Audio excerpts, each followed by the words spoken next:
pessoal, aqui é a Elisa Maciel, começando mais um vídeo para vocês. Hoje eu estou com a Patrícia da Rold e hoje ela vai responder algumas perguntas, né, do direito da mulher, o que ela pode fazer em caso de violência, tá? Então a primeira pergunta, o que é o Revivi? Então, olá a todos, olá Heloísa, é sempre um prazer estar contigo. O Centro Revivi é um centro de referência da mulher. Então, nesse local a gente atende mulheres que são vítimas de violência. Sejam elas as violências domésticas, que são aquelas que estão previstas na Lei Maria da Penha, né? Cujo agressor é um familiar, é o marido, namorado, ex, às vezes é sobrinho, neto, filho, enfim. O agressor pode ser qualquer pessoa que tem um convívio próximo com a vítima, né? Ou as violências sociais, que é quando elas são praticadas por desconhecidos, né? Por exemplo, uma mulher que sofre uma violência sexual na rua por alguém que ela não conhece, ou ela sofre um assédio dentro da empresa que ela trabalha. Aí não é Maria da Penha, mas também é violência contra a mulher.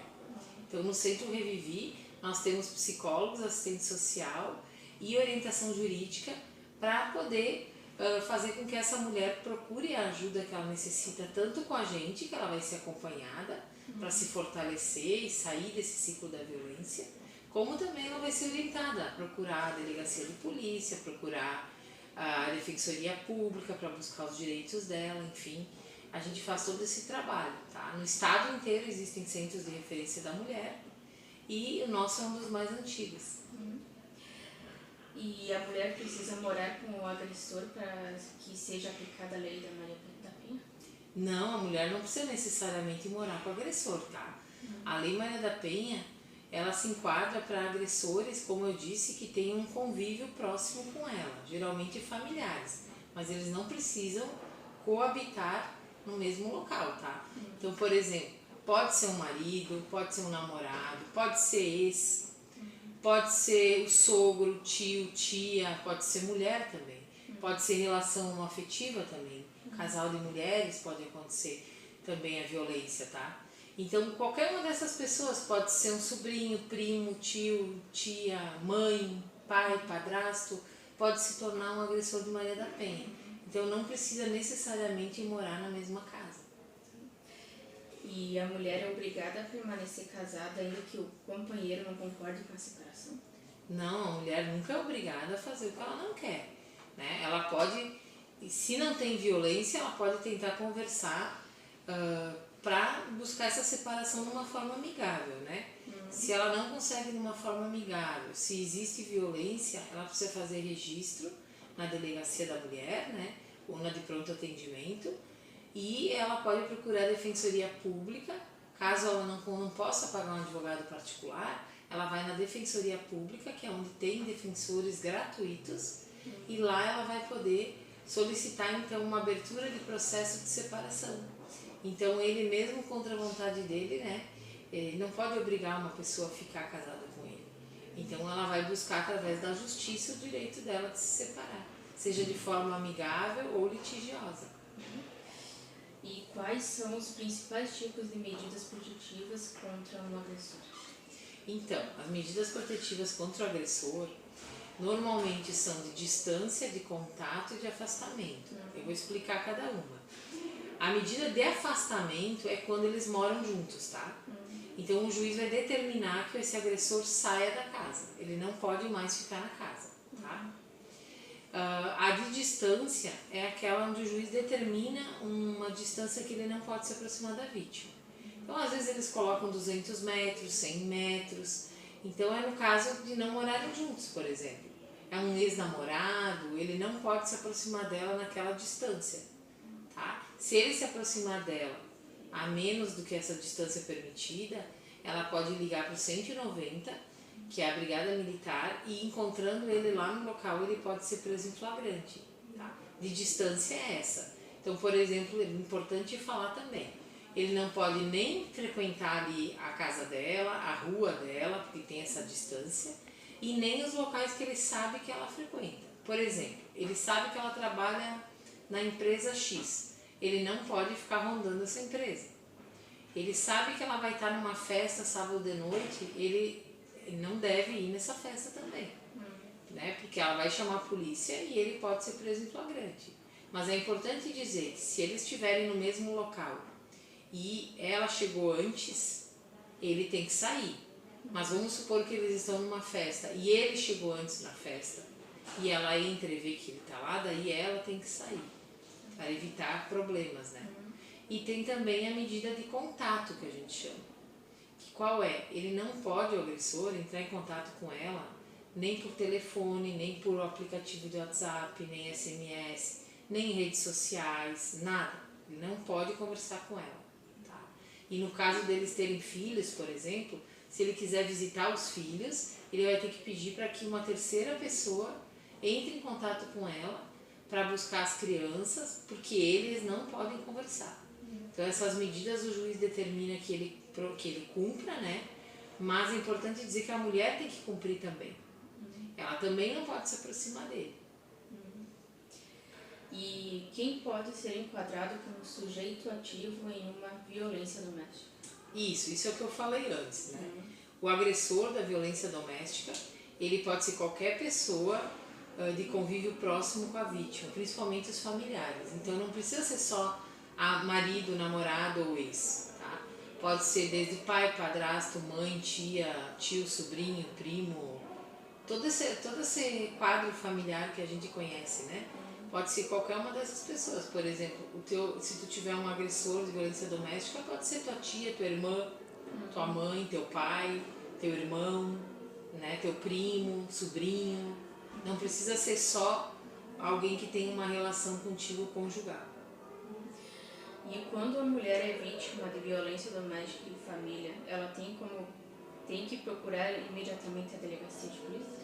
Sim, a orientação é que se essa mulher sofrer algum tipo de violência, ela procure a delegacia da mulher e no horário que a delegacia da mulher está fechada, ela procure então a de pronto atendimento, que a gente conhece como delegacia de plantão, né?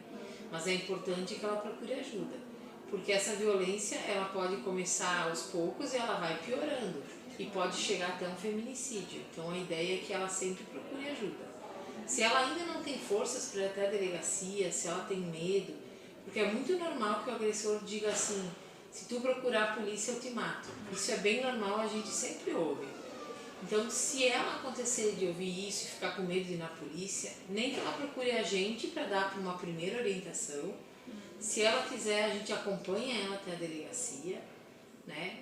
Ela não é obrigada a ir, mas ela é orientada pela segurança dela, para que ela vá. E última pergunta: quais são os tipos de violência contra a mulher? Então, nós temos 5 tipos de violência contra a mulher, né? Então, uma delas é a física, que todo mundo já conhece. Então, ali entram socos, chutes, empurrões, puxões de cabelo, o que vocês imaginarem, tá? Uso de armas, a gente vê de tudo, né? Bater com a cabeça da mulher num poste, bater nela com espeto, com faca, tem vários tipos de violência física, enfim. Depois nós temos a violência moral, que é aquela que atinge a honra da mulher, que é quando o agressor ele faz calúnia e difamação com o nome dela, né? Depois nós temos então a violência sexual, que então é quando o agressor ou a agressora, enfim, obriga essa mulher a manter uma relação que não é consensual, ela não quer ter essa relação, né? E isso, inclusive, é importante falar que pode acontecer dentro de um casamento. Não é porque uma mulher é casada que ela é obrigada a ter relações com o marido, tá? Isso é importante falar sempre. Se ela não quer, ela não tem que ter. E se ele forçar ela a ter, isso é estupro, tá? Então, da mesma forma, a violência sexual também é o assédio. Então, o assédio pode acontecer no trabalho, pode acontecer na vizinhança, pode acontecer com os amigos. Então, a violência sexual é essa. Depois nós temos, então, a violência patrimonial, que é aquela violência onde o agressor, ele pega bens dessa mulher. Por exemplo, a maioria delas chega até nós sem celular, ou porque eles quebraram, ou porque eles ficaram com o celular delas. Eles podem também ficar com valores, né, dinheiro delas, cartões, ou levar documentos delas, isso também é violência patrimonial. Se apossar de documentos que são delas, ou de bens que são delas, isso é violência patrimonial. E a gente fala bastante dela, especialmente no caso de idosas, tá? Tem muita idosa que sofre violência patrimonial, porque às vezes aquele que deveria cuidar, que é o filho, filha, netos, enfim, acaba usando a aposentadoria delas para eles, né? Então a gente também tem bastante idosas que sofrem esse tipo de violência.